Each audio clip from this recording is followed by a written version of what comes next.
Hello students, कैसे हैं आप सब। आई होप आप सब अच्छे होंगे। एंड आज का हमारा टॉपिक है current health care delivery system of India.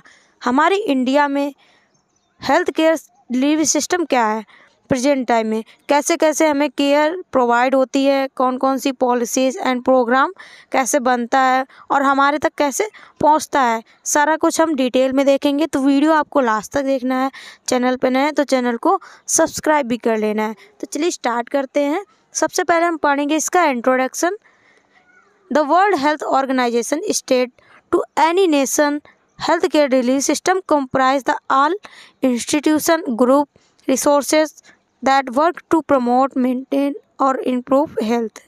World health organisation का कहना ये है कि जो हेल्थ केयर डिलीवरी सिस्टम है, जो हेल्थ है, वो किसी भी, चाहे कोई भी स्टेट हो, कोई भी नेशन हो, कोई भी ग्रुप हो, उसकी हमें हेल्थ को क्या करना है, प्रमोट करना है, मेंटेन करना है और उसकी हेल्थ को इम्प्रूव करना है।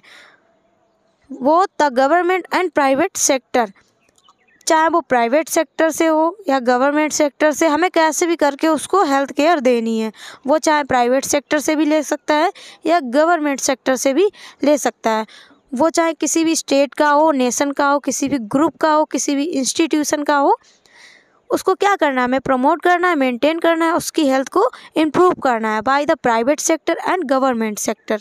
इन the addition to allopathic medical system, other medical system include AYUSH, और जो अदर, जैसे कि एलोपैथिक हो गया, allopathic medical system, other medical system, AYUSH हो गया, जैसे आयुर्वेदिक, योगा, यूनानी, सिद्धा, होम्योपैथिक, एलोपैथिक, ये सारा कुछ इंक्लूड है किसमें, हेल्थ केयर डिलीवरी सिस्टम में।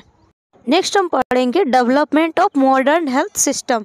जो हमारा मॉडर्न हेल्थ सिस्टम है वो कैसे कैसे डेवलप हुआ, क्योंकि पहले इतना इक्विपमेंट्स, रिसोर्सेज नहीं था जो लोगों को हेल्थ केयर प्रोवाइड कर सके। तो कैसे कैसे वो चीज़ें डेवलप हुई हैं, इसमें हम देखेंगे।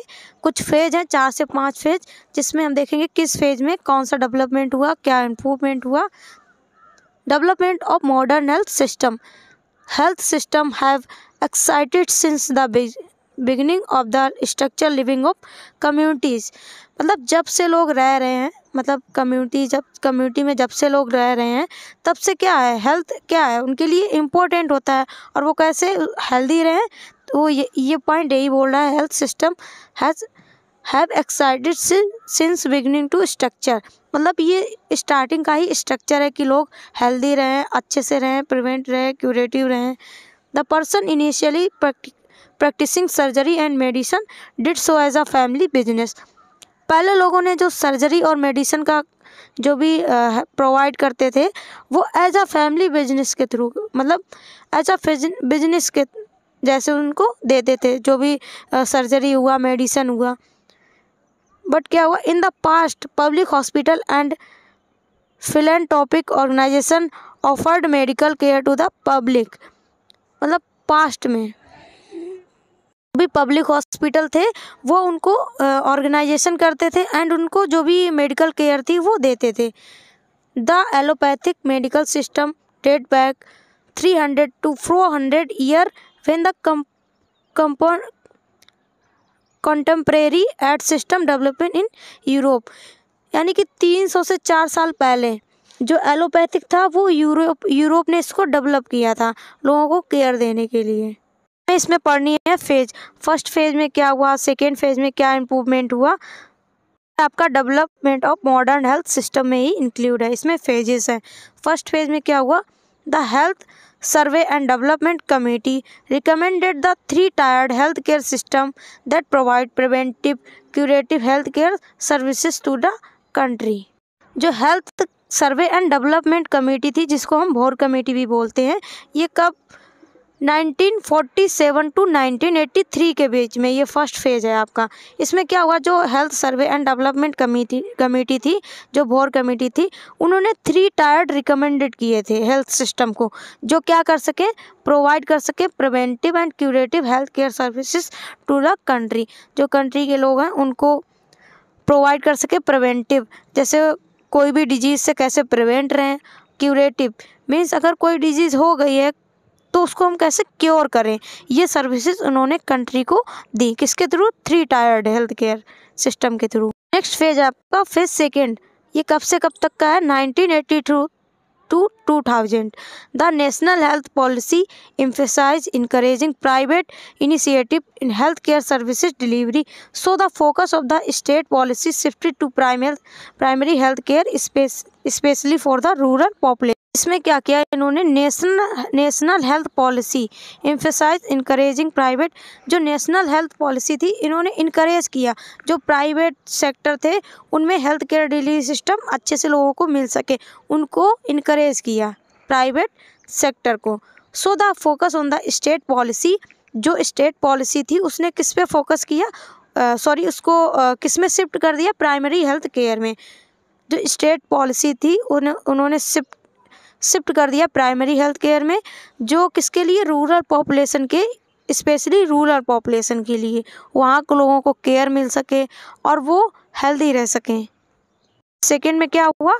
इन्होंने इनकरेज किया जो भी प्राइवेट सेक्टर थे, एंड जो स्टेट पॉलिसी थी focus on the state policy, इन्होंने फोकस किया स्टेट पॉलिसी में एंड शिफ्टेड टू, और किस में शिफ्ट कर दिया? प्राइमरी हेल्थ केयर में, जिससे कि रूरल पॉपुलेशन को जो भी केयर है वो मिल सके। नेक्स्ट फेज है आपका थर्ड 2000 to 2012।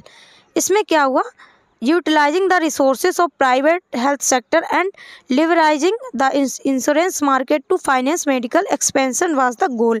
इसमें क्या था? जो प्राइवेट हेल्थ सेक्टर थे उनको मतलब इनकरेज किया, यूटिलाइज किया, जो भी रिसोर्सेज हैं उनको यूज़ कर सकें। उनके लिए क्या हुआ? रूल रेगुलेशन कम कर दिया, क्योंकि जो भी पर्सन थे वो हेल्थ केयर कहाँ से लेते हैं? या तो प्राइवेट सेक्टर से लेते हैं या तो गवर्नमेंट सेक्टर से लेते हैं। तो उन्होंने जो प्राइवेट हेल्थ सेक्टर थे उनको भी यूटिलाइज किया, जो भी रिसोर्सेज हैं वहाँ पे भी प्रोवाइड करवाए। ये आपका फेज सेकेंड में ही इंक्लूड है। To improve rural health and government emphasise the national rural health mission. Rural health को, जो भी रूरल की पॉपुलेशन थी उनके हेल्थ को प्रमोट करने के लिए गवर्नमेंट ने इस्टेब्लिश किया नेशनल रूरल हेल्थ मिशन, जिसको हम बोलते हैं NRHM। कब किया? 12 अप्रैल 2005 में। इसमें क्या उन्होंने आशा को इन्वॉल्व किया, जो कि सर्विसेज दे सके विलेज लेवल पे। आशा का फुल फॉर्म होता है इलेक्टेड सोशल हेल्थ एक्टिविस्ट। हुआ कि जो NRHM था उन्होंने गवर्नमेंट में रूरल हेल्थ को इम्प्रूव करने के लिए NRHM चलाया, नेशनल रूरल हेल्थ मिशन, जो कि 12 अप्रैल 2005 में आया था। इन्होंने क्या किया? जो आशा हैं उनको विलेज लेवल के लिए, जो भी आपने देखा होगा आशा लोगों का वर्क क्या होता है, जो भी प्रेग्नेंट वुमेन होती हैं, कोई भी पॉलिसी आई, कोई भी सर्वे हुआ, वो आशा करती हैं। तो उन्होंने विलेज लेवल पे जो भी सर्विसेज थी वो आशा को प्रोवाइड की, और ये आशा मतलब विलेज लेवल को प्रोवाइड कर सके। नेक्स्ट फेज है फेज फोर्थ। ये आपकी कब तक चली? 2017 में। यहाँ पे ये रफ हो गया है, बट इसको आपको याद रखना है, 2017 तक ये चली थी। Phase fourth, to fulfil the mission of providing everyone with the fair, expensive and high quality care and in strengthening of the rural and urban health sector, the government released its 12th 5-year plan approach. The NRHM encouraged as the National Health Mission. इसमें क्या था? Fourth phase में क्या हुआ? जो भी health care provide की जा रही थी उसको फेयरली प्रोवाइड किया जाए, उसका ज़्यादा कॉस्ट भी नहीं रखना है, जिससे लोग उसको परचेज़ कर सकें, यूज़ कर सकें, इसलिए उसको फेयर रखा और एक्सपेंसिव रखा। हाई क्वालिटी केयर दी और इसको स्ट्रेंथिंग देने के लिए रूरल और हेल्थ सेक्टर में। इसके बाद में 12th 5-year प्लान चलाया, जो भी गोल था उसको हम अचीवमेंट कर सकें, तो उसके लिए उन्होंने 12th 5-year प्लान चलाया। नेक्स्ट फेज है आपका फिफ्थ फेज। इसमें क्या हुआ? The government introduce the national health policy 2007। जो गवर्नमेंट ने 2017 में नेशनल हेल्थ पॉलिसी को इंट्रोड्यूस करवाया and replace the planning commission. जो नेशनल हेल्थ पॉलिसी थी उसको रिप्लेस कर दिया किसमें? प्लानिंग कमीशन में। ठीक है, जो भी नेशनल हेल्थ पॉलिसी 2017 में आई थी उसको 2017 में इसको रिप्लेस कर दिया गया प्लानिंग कमीशन में with the national institution of transforming India, NITI Aayog के साथ में। with the goal of achieving the highest level of universal health coverage, accessible, comprehensive and affordable primary health care। जो भी हेल्थ जिससे कि गोल था उनका कि हम उन हाई लेवल तक हेल्थ को अचीव कर सकें, लोगों को कवर कर सकें, लोगों को केयर दे सकें और जो भी अफोर्डेबल प्राइस है वो लोगों को दे सकें, जिससे कि लोग परचेस कर सकें और उनको प्राइमरी हेल्थ केयर प्रोवाइड कर सकें। अभी तक हमने पढ़ा कि development of modern health system कैसे कैसे किस फेज में क्या चीज़ें इंप्रूव हुई। अब हम पढ़ेंगे organisation of health care delivery system. Health care delivery system कैसे ऑर्गेनाइज किया जाता है और आप तक कैसे केयर प्रोवाइड होती है। To competent health care delivery system respond to the need of expectation of the community in balanced manner of the enhance their health status, define them against perceived threat, provide fair access to the people centered care। जो health care delivery system था ये क्यों organise किया गया था, जिससे कि जो भी कम्युनिटी के पर्सन है उनको एक बैलेंस मैनर में और वो चीज़ परचेस कर सके और उनकी हम हेल्थ को क्या कर सके, हेल्थ स्टेटस को मेंटेन कर सके और जो भी उनकी चीज़ें हैं हेल्थ से वो प्रोवाइड कर सके विदाउट किसी डिस्क्रिमिनेशन से और उनकी नीड को पूरा कर सकें। नेक्स्ट है organisation of health status at national level. National level पे कैसे ऑर्गेनाइज किया गया। The national health system in India is under the ministry of health and family welfare. जो ये नेशनल हेल्थ सिस्टम है ये किसके अंदर में आता है, ministry of health and family welfare and centre develop policy programme recommendation and assist the coordinates of work of the state health ministries. जो भी नेशनल हेल्थ सिस्टम है वो ministry of health and family welfare के अंदर में आता है, जो कि रेगुलेट करता है, डेवलप करता है क्या हमें पॉलिसी लानी है, क्या क्या प्रोग्राम चलाने हैं। ये वर्क होता है national health ministry and family welfare. Next है ministry of health and family welfare. The ministry of health and family welfare, जिसका शॉर्ट फॉर्म होता है MOHFW, is India national health care organisation. ये क्या है, इंडिया नेशनल हेल्थ ऑर्गेनाइजेशन है। It is responsible for developing India health policy and observing all national health programme. इनका work ये है कि ये डेवलप करें जो इंडिया की पॉलिसी हैं एंड उनको ऑब्जर्व करें जो भी नेशनल हेल्थ प्रोग्राम है। नेक्स्ट है आपका department of health and family welfare. इसके डिपार्टमेंट की बात करेंगे। This department supervise statutory entities, societies and autonomous health institution. This department led by the secretary who is aided by additional and joint secretary. ये मतलब department है वो secretary के through lead किया गया है और इसमें एडिट किया गया एडिशनल एंड जॉइंट सेक्रेटरी को। आपका नेशनल हेल्थ ऑर्गेनाइजेशन में आता है DGHS, directorate general of health services. This it provide technical advice on public health. ये जो टेक्निकल एडवाइस है वो DGHS ये प्रोवाइड करते हैं पब्लिक को उनकी हेल्थ से रिलेटेड। मेडिकल एजुकेशन, जो भी मेडिकल एजुकेशन है, हेल्थ रिलेटेड इशू और उनके हेल्थ से रिलेटेड जो भी इशू हैं, assistance of implementation health care programme, और वो प्रोग्राम को इम्प्लीमेंट करते हैं। The director general of health services overseen the directorate coordinating with directorate in all state union territories through regional office. और ये जो भी मतलब किसी भी प्रोग्राम को डायरेक्ट करते हैं, कोऑर्डिनेशन करते हैं और उसको ईजिली और कैसे अच्छे से पब्लिक तक पहुंचाया जा सके, कैसे उसको इम्प्लीमेंट करते हैं, ये DGHS का काम होता है और टेक्निकल एडवाइस देते हैं पर्सन को।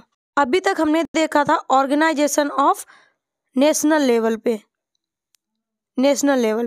अब हम देखेंगे organisation of health system at the state level. अब हम स्टेट लेवल पे देखेंगे कि कैसे कैसे ऑर्गेनाइज किया गया है। When it is come to matter of health status department, as a result each state of created health care structure separate from the central government। जो भी इस स्टेट लेवल का हेल्थ ऑर्गेनाइजेशन होता है उसको कौन इंस्ट्रक्ट करता है? Central government. इसमें आपका आता है state ministry of health. The state health minister is charge to the ministry of health. Many administrative staff member serve under the health secretary under the secretary and overseen the secretary at the part of India administrative services cadre। Means इसमें जो staff member हैं उनको इसमें administer किया गया, include किया। हम देखेंगे कि फंक्शन क्या होता है स्टेट हेल्थ डायरेक्टरेट का। पहला क्या है? To search health issue and determine people need. जो भी हेल्थ से रिलेटेड इशू हैं उनको कैसे हम क्लियर कर सकें। To provide for regulation of milk food hygiene implementation all corrective measures as soon as infectious disease start to separate. कैसे हम उनको हाइजीन मेंटेन करवा सकते हैं, उनको मिल्क प्रोवाइड किया, और कोई भी इन्फेक्शस डिजीज़ है उसको स्प्रेड होने से पहले हमें प्रिवेंट करना है। To create keep up central laboratories and immunisation preparation. उन्होंने क्रिएट किया, सेंट्रल लेवल पे लैब बनवाई और इम्यूनाइजेशन को प्रिपेयर किया। To encourage people awareness to their health, और लोगों को उनके हेल्थ से लिए इनकरेज किया। Supervision of the personal and primary health centre. उन्होंने सुपरवाइज किया प्राइमरी हेल्थ सेंटर को कि लोगों तक जो भी केयर है वो पहुंच रही कि नहीं पहुंच रही है। To work with other state coordinated all health services, और जो अदर स्टेट से उन्होंने कोऑर्डिनेट करके जो भी हेल्थ सिस्टम को और ज़्यादा इम्प्रूव किया। अब हम देखेंगे organisation of health system at regional level. पहले हमने नेशनल लेवल पे देख लिया, इसके बाद में स्टेट लेवल पे, अब हम रीजनल लेवल पे देखेंगे। 3 to 5 district makeup each zone, मतलब इसमें आपके 3 से 5 डिस्ट्रिक्ट आएंगे जिसको हम रीजनल लेवल बोलेंगे। This regional state department typically lead by the additional deputy director, और ये किससे लेड बाय किया गया है? डिप्टी डायरेक्टर, जिसमें से रीजनल लेवल पे आपके 3 से 4 डिस्ट्रिक्ट को मिला के रीजनल लेवल पे ऑर्गेनाइजेशन किया गया है। नेक्स्ट है आपका organisation of health system at district level. इसके बाद में डिस्ट्रिक्ट लेवल पे देखेंगे हम, इसमें मतलब हर एक डिस्ट्रिक्ट को अलग अलग कैसे ऑर्गेनाइज किया गया यहाँ पे health system. In India collector और deputy commissioner overseen direct district administration. जो भी डिप्टी कमिश्नर हैं वो किसको देखते हैं? डायरेक्ट डिस्ट्रिक्ट एडमिनिस्ट्रेशन को देखते हैं। पब्लिक और government sector correctly organise health services through district hospital, और लोगों को जो केयर देते हैं वो डिस्ट्रिक्ट हॉस्पिटल के थ्रू देते हैं। स्पेशलिस्ट हॉस्पिटल, टीचिंग इंस्टीट्यूशन, सब इंडिविजुअल और taluk hospital and rural hospital, ये सब क्या आता है? डिप्टी कमिश्नर के अंडर में आता है, जो ऑब्जर्व करता है, लोगों को केयर देता है थ्रू द डिस्ट्रिक्ट हॉस्पिटल और जो स्पेशलाइज्ड हॉस्पिटल हैं। नेक्स्ट है आपका डिस्ट्रिक्ट हॉस्पिटल। पहले हम देखेंगे कि डिस्ट्रिक्ट हॉस्पिटल क्या होता है। Most of the services is offer in the curative and district hospital chief executive offer in the chief medical and health officer. They carry out the all national health program by state of central direction.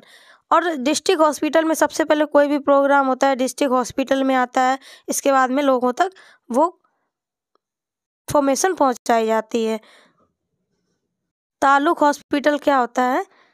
The assistant directed health family offer of seen sub individual hospital care services hospital are converted into community health centre. जो भी community health centre है, sub centre है, वो आपके taluk hospital हो गए। जैसे कि कोई भी प्रोग्राम आया डिस्ट्रिक्ट हॉस्पिटल, तालुक हॉस्पिटल, इनमें सबसे पहले कोई भी प्रोग्राम इंट्रोड्यूस करवाया जाता है जहाँ तक लोगों तक पहुँचाया जा सके। कम्युनिटी हेल्थ सेंटर क्या होता है?